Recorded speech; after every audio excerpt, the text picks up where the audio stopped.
Pemirsa, saya sekarang berada di Patung Gerbang Hati Kudus Yesus, tepat di Kabupaten Merauke.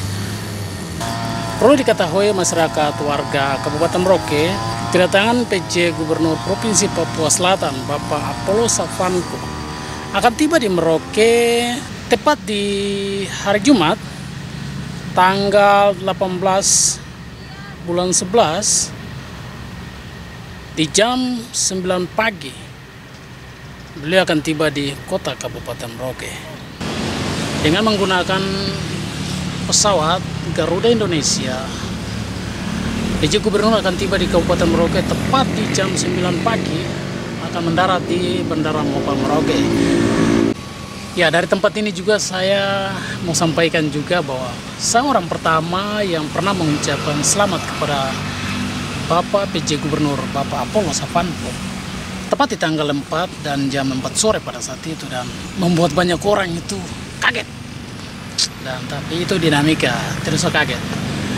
Lalu ada hal-hal yang saya pernah dengar bahwa orang tidak nyangka bahwa Bapak menjadi PJ Gubernur. Sejumlah orang yang meragukan itu, tapi jangan melihat dari sudut lain. Tapi kita harus akui bahwa semua orang itu punya hak dan semua orang itu akan tampil dengan gayanya masing-masing. Itu yang kita harus ketahui secara bersama-sama. Jadi saya pikir kita tidak perlu menganggap orang itu tidak bisa. Semua orang itu punya hak dan akan tampil yang kita tidak terpikirkan, dan itu akan terjadi.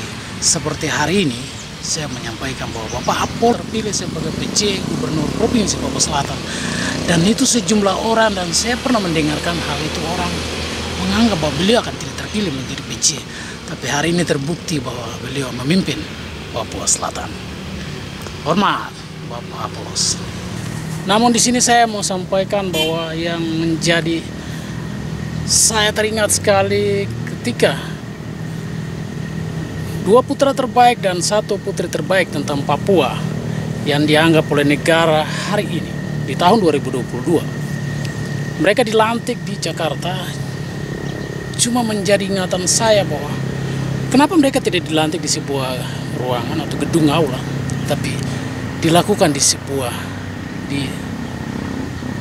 tempat terbuka. Ini menjadi catatan yang menurut saya, kami Papua sudah memberikan kemudahan, dan negara hari ini mengakui bahwa Papua harus dimekarkan.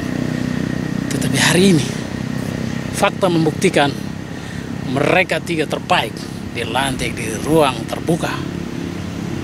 Apakah